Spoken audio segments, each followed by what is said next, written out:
Okay, so as promised, this is your exercise program, essentially for the next 6 weeks. Obviously, when I see you face to face, we will progress things as needed, but essentially this forms the basis of what you'll be doing. Excuse me. Just a couple of things to say. I know before this sort of surgery, we talked sort of a lot about high levels of resistance training. So we were kind of saying let's use a sort of higher weight and a lower number of reps, and that's because the focus was really on getting the maximum amount of muscle strength we could before you went into this surgery. Now we're only 6 weeks down the line, post-op, we're still protecting healing structures, and we've now sort of improved the mechanics of that shoulder.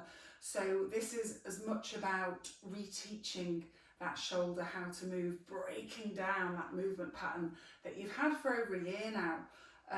So we're going to be thinking about higher numbers of repetitions with lower load. But I still want you to think about that concept of working to failure, but certainly not pushing sort of as hard as you can with that. It's as much about technique. So when you feel that your technique is starting to go, that's a sign that sort of fatigue / failure is setting in, and you stop, you don't push it. But you should notice that the repetition numbers gradually start to increase as your strength improves, but also as we look to improve that pattern sort of following this second lot of surgery. So what you'll need a mat if you want, foam roller, weights, your TheraBands. Start with yellow, but we'll progress through red, then it's green, then it's blue, and a cushion. So the first thing I want you to do is at least 5 minutes on your cross trainer, just to get yourself warmed up. Let's get the heart pumping, let's get the blood circulating. So that's just a general kind of warm up. The next place I want you to start is with your weights. Now, obviously I know you're an incredible physical specimen, but I don't want you going anything too heavy, about a moderate weight, okay? Take care picking them up. But basically these are going to be by your side, and even just with holding them by your side, we're getting a little bit of muscle activation, which is a lovely warm-up place to start. So I know we talked about lunges. You can do a walking lunge like that. You can do a static lunge like that.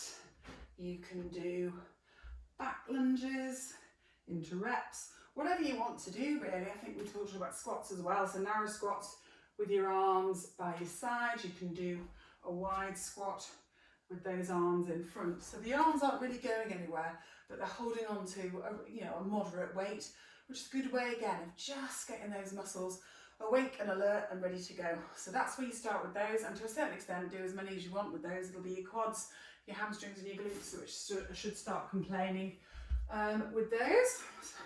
So now I'm going to go through your exercises that we did on the floor or on your bed. So we're going to start lying down on your back. Now, the rules of tins are we have tuna and we have beans. We do not even think about progressing to beans until we are proficient with tuna. So lying on your back, knees bent, spine nice and supported. And essentially the movement we're working towards sitting is your ability to reach into the cupboard, which I know is a massive bugbear. Now at the moment, to do that, we just haven't got the control or the balance back in that shoulder, but we're only 6 weeks down the line surgery wise. So when you do something lying down, it's easier than it is sitting up, and then as the principles we talked about, if we shorten the lever, that makes things easier, and obviously we can use the left arm for a little bit of support. So you're going to bend that arm like that. Now I know yesterday you struggled to get that a little bit of initiation, and that was the bit that was sore. So you then use that left hand just to help you, just to the point you need it, which was about there with you. You then take that up to the 90 degrees, straighten that arm, hold that for a few seconds, and then it's a slow controlled lower, and you are aiming to lower that arm straight, but again, if you get to that catchy point there, If you need to bend it to lower it, or if you need to just give yourself that little bit of support on the left, that's absolutely fine.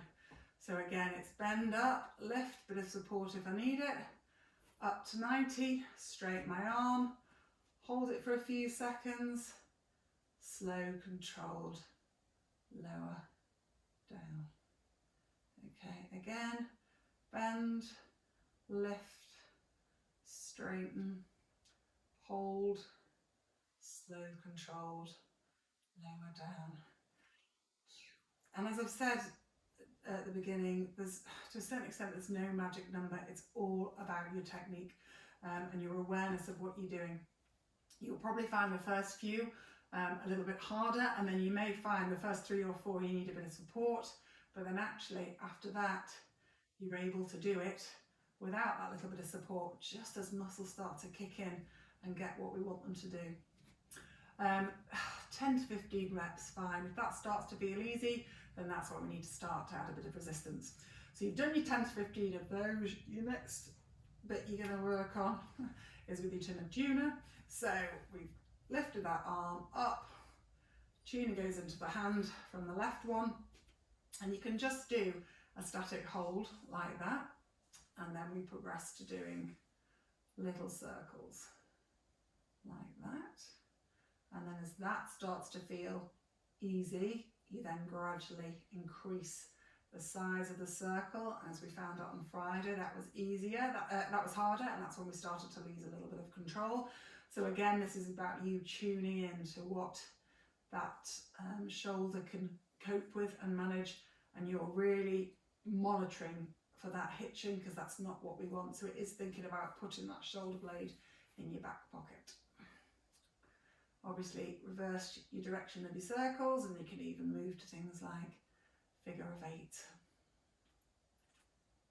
Okay, so those are the ones that we went through lying on your back. You're now going to come onto your side. Okay, very similar principle lying on this left side, arm by your side, and again what we worked into was coming up like that, hold for a few seconds, and then slow, controlled release back down. If you struggle with that a little bit, exactly the same principles. Shorten that lever, a little bit of help if it needs it. From memory, this was fine. You lift up,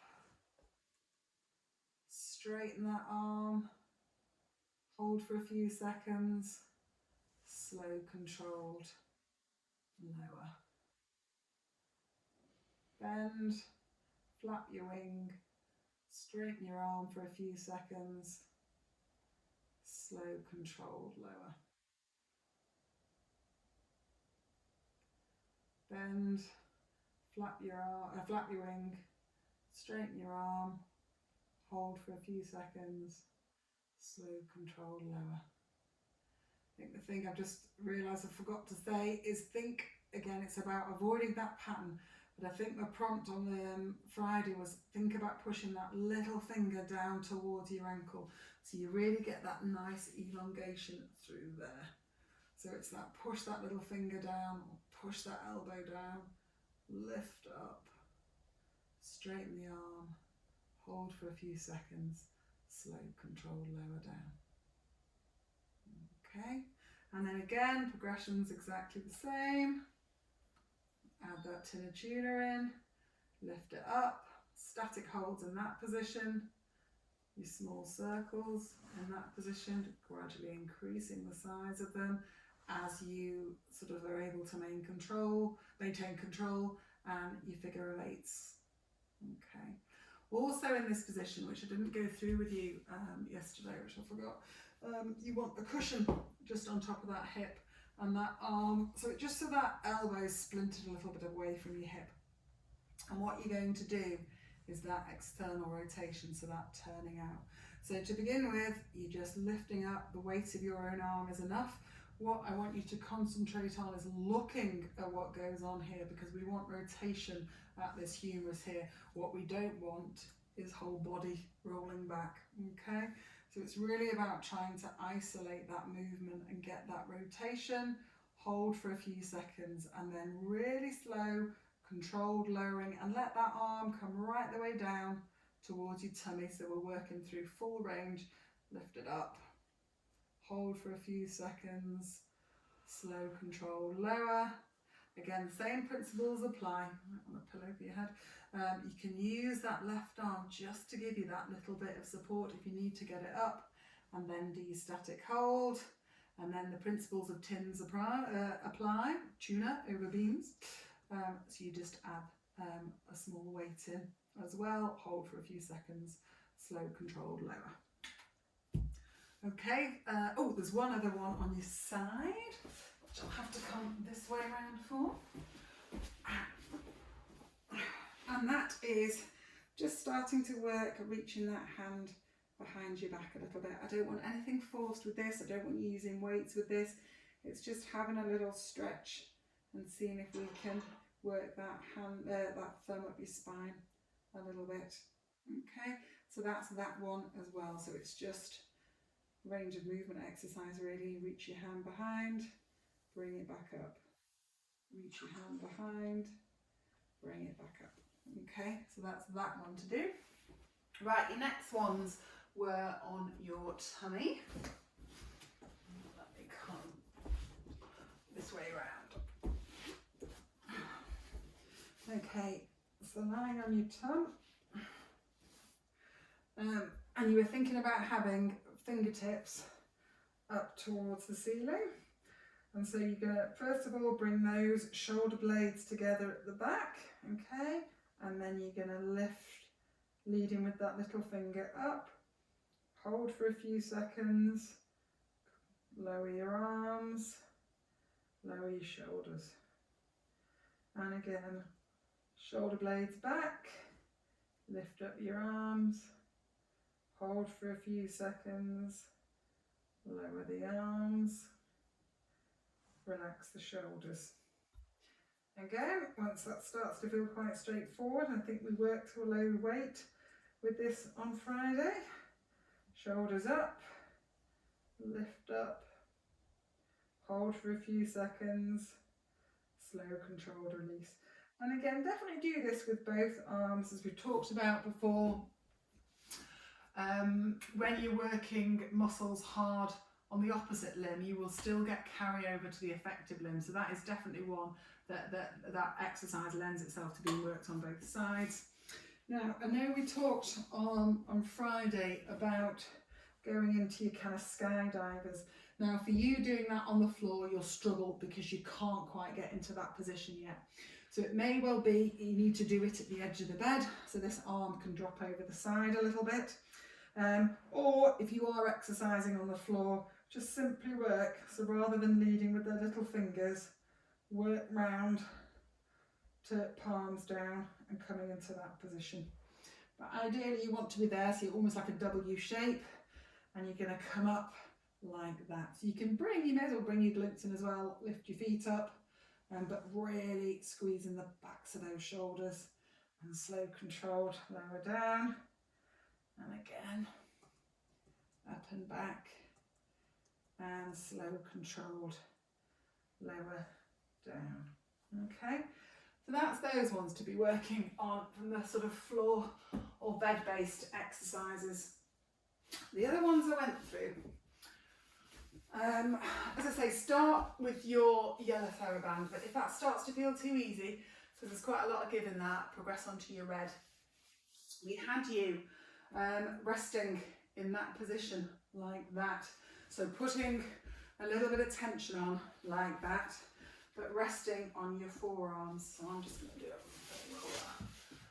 Okay, so resting on your forearms, but we had you do it on the kitchen unit or whatever. And then what I want you thinking about in that position is just really pushing back with your shoulder blades and then controlling that lower down.